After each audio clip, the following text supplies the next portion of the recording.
I worked for the British Foreign Office. I became a British ambassador. I was a British diplomat for 20 years.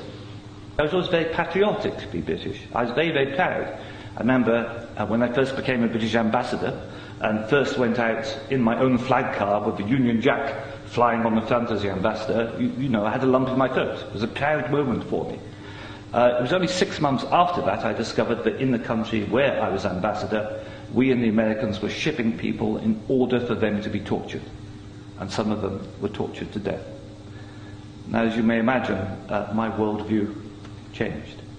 It was at the same time, about a month later, we invaded Iraq against the will of the Security Council.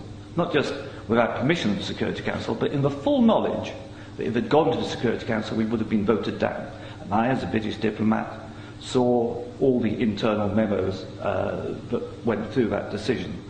I know for certain, I used to be head of the FCO unit that monitored Iraqi weapons of mass destruction.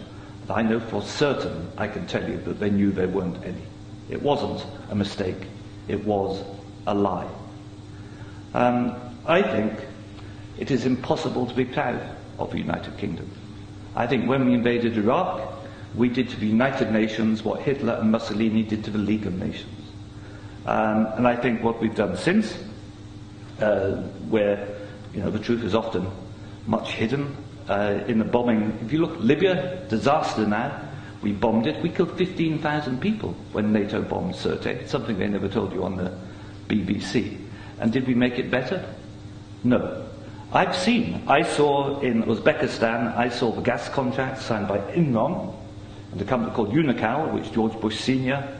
was on the board, to dig out gas pipelines from Uzbekistan and Kazakhstan over Afghanistan down to the Indian Ocean. And that was actually what the Afghan war was about. They'd actually had talks with the Taliban and Unocal to see if the Taliban would provide pipeline security.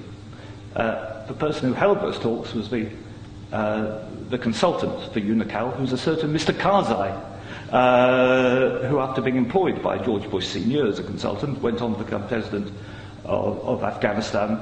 That was their plan B. The Taliban wouldn't do it, so they invaded. It usually, I've seen it on the inside, it's almost always about control of resources. It is every bit as corrupt as our first speaker. I'm sorry, I'm also terrible at names. Integrated. You are absolutely right, Andrew. And I can tell you it's not an academic construct. The system stinks.